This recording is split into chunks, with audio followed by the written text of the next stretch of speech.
we are facing a global extinction crisis. In face of this problem that affects all the humanity, we need to develop a change. And not just a local change, but a global change. And all of us, we can do something.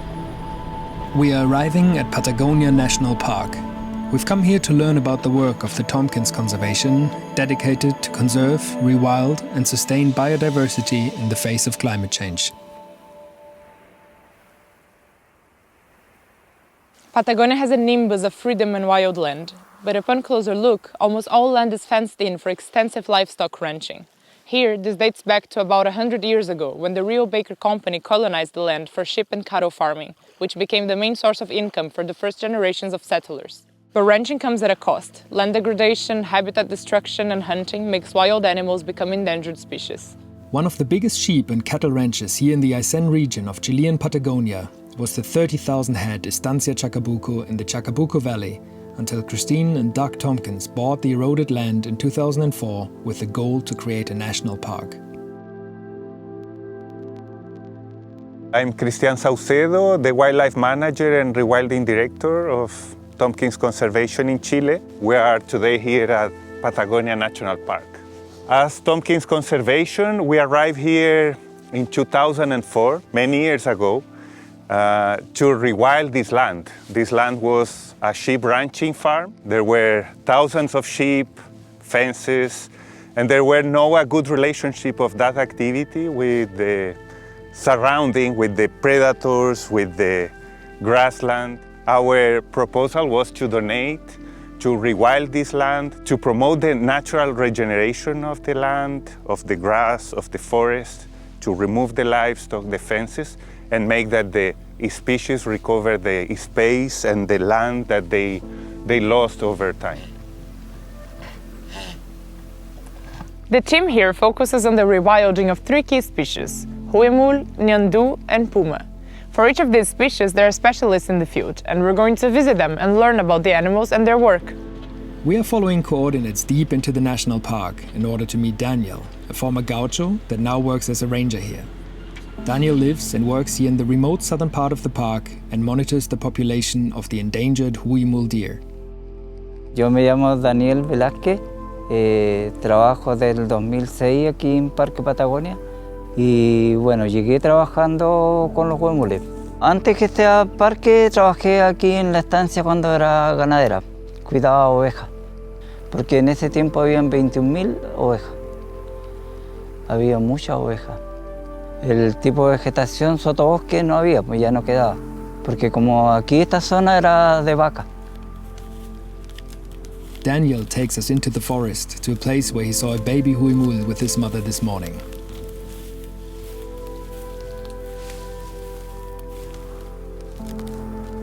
The forest is so dense that it's hard to see anything, especially with the long lens. But then, the little one is looking us straight in the eye. Huimulder is on the red list of endangered species, having suffered an estimated 99% loss of its original population. Endangered by IUCN means very likely to become extinct in the near future. Bueno, la mortalidad más grande que se ha visto en las poblaciones son de perros. Pues zorro también caza harto, porque caza las crías. La mortalidad más pequeña son las cuando cazan pumas, porque matan a los machos adultos, que son los que se exponen más para poder salvar el resto de la población. Porque aquí hubo un puma que llegó aquí a mi puesto y estuvo conmigo 1 mes, 8 días. Por donde se iba, yo andaba detrás de él. Y mientras del mes, 8 días que estuvo, no me cazó ningún huemul.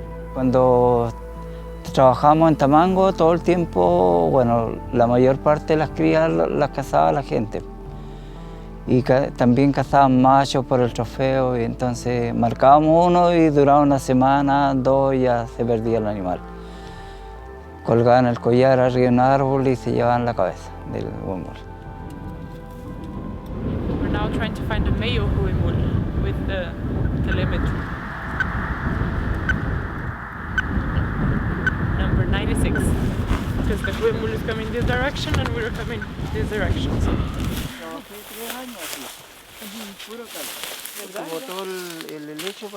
Ah, bien, okay. I can see they went through here. We're getting there. It's close.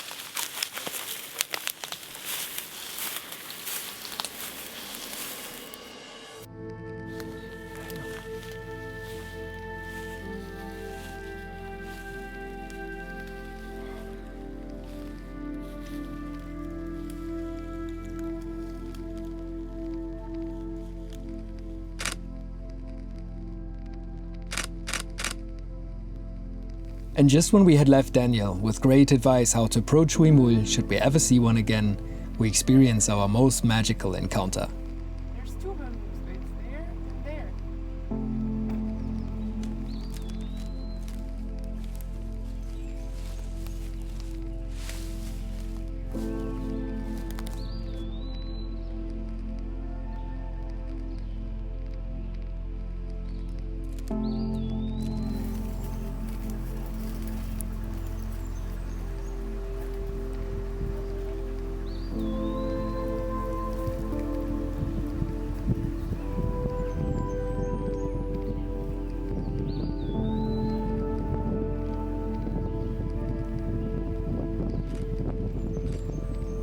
Wow, how beautiful is this?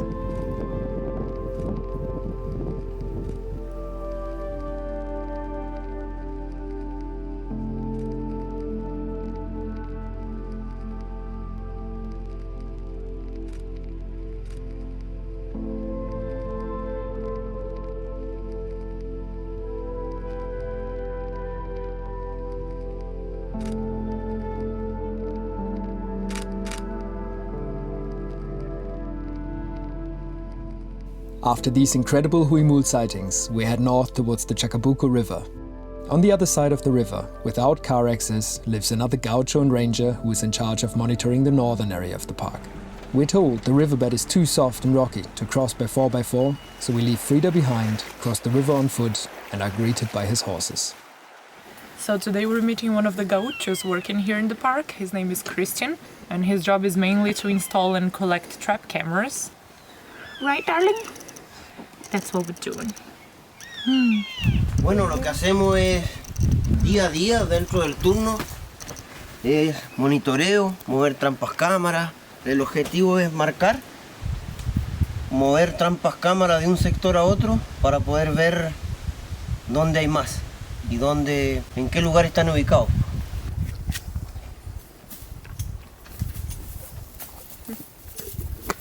No, está muy ácida. Sí.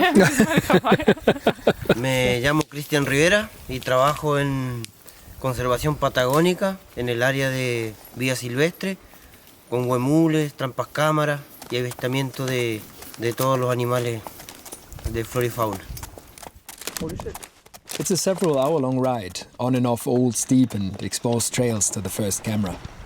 It's an incredible experience to see these truly remote and hard-to-access areas of the park, crossing canyons and riding along alpine creeks with Gino's and his daughter's expert guidance.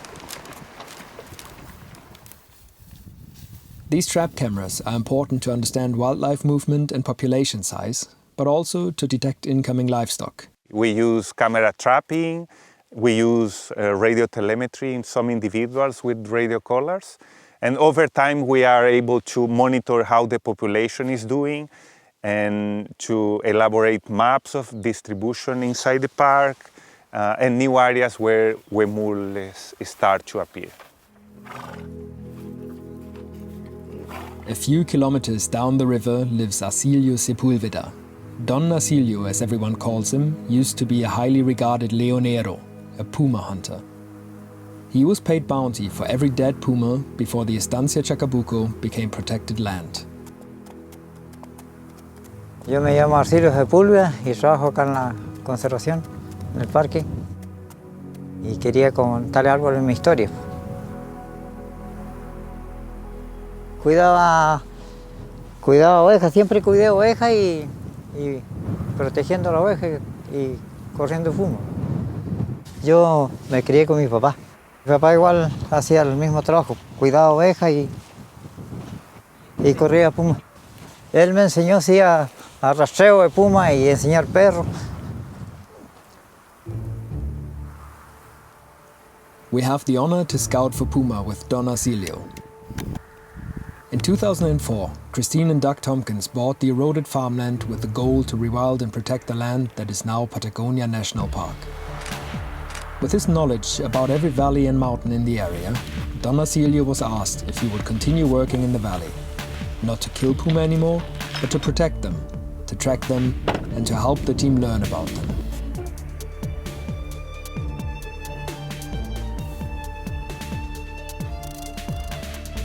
Por eso me contrataron, porque sabía que tenía experiencia en puma. Muchos años igual haciendo el trabajo con los pumas y ya no los mata. Cambia la idea y todo.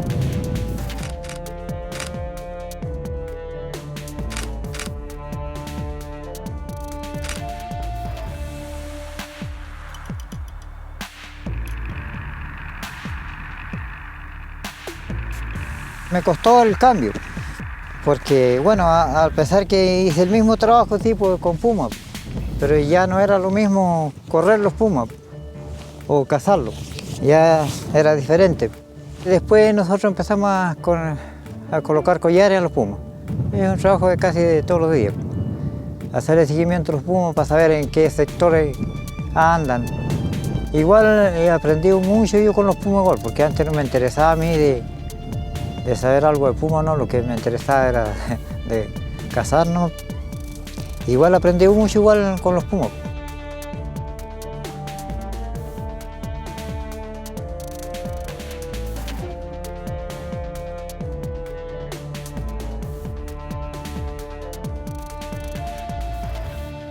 We are not successful at finding a puma with Don Arcilio, but he explains us where and how to look for them.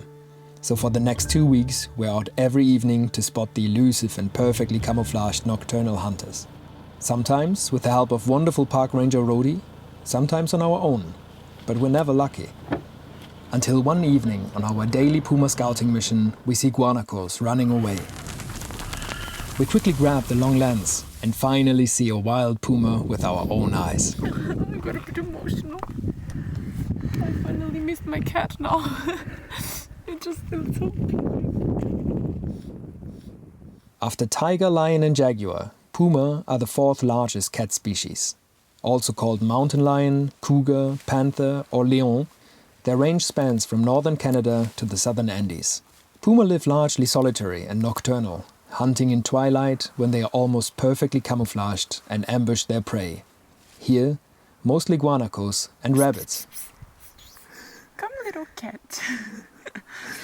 Beautiful, it's such a beautiful animal. It looks so strong, eh? But it looks like cat. Like it's Yeah, it's I like- feel like caressing it so bad. A man that actually had the privilege to caress these up to 2 meter long predators when they were sedated to put tracking collars on is Park Ranger Rodi. He arrives shortly after us on his evening monitoring round. He already recognized the puma. It's a female named Josie. ¿Cómo se llama? Se llama Yoja. Yoja. Oh, because it has a collar. But no, he just looked into the image for 3 seconds and he's like, oh, it's Yoja.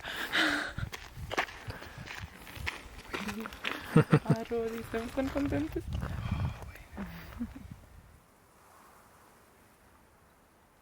Another species roams the extensive grasslands to the east of the park.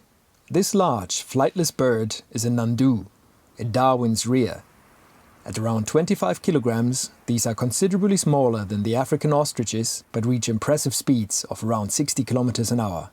The Nandu population in the area was down to less than 20 individuals before the conservation effort started. There is 2 outposts at the far end of the park near the Argentine border where the Nandu project is managed by 2 women and their teams. Caroline leads the breeding center Nandu and Alejandra leads the rewilding center Choique. Yo soy Alejandra Saavedra Peñalosa. Trabajo y vivo prácticamente 24 días del mes aquí en Puesto Choique.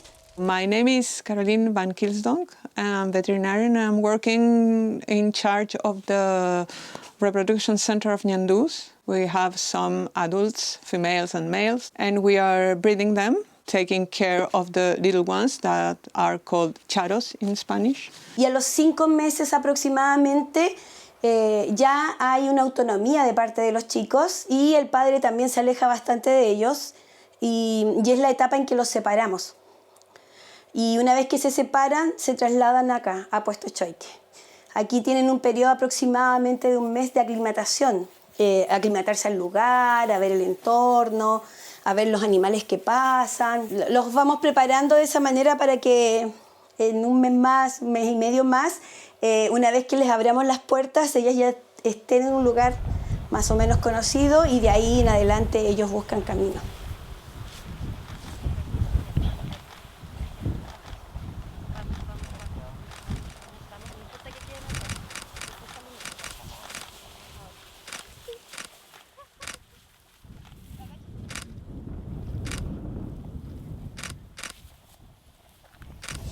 Son bien libres, por así decirlo. Un macho puede copular con muchas hembras y una hembra puede copular con muchos machos. Por lo tanto, los huevos son de distintos padres. Y eso es una forma de asegurar también la especie. Es el macho el que se encarga de incubar, de hacer el nido, incubar y luego criar a los pollos. With all these species, we have a positive trend of recovery for Darwin's rhea. We were amplifying not just the number, but the distribution of the species in the park.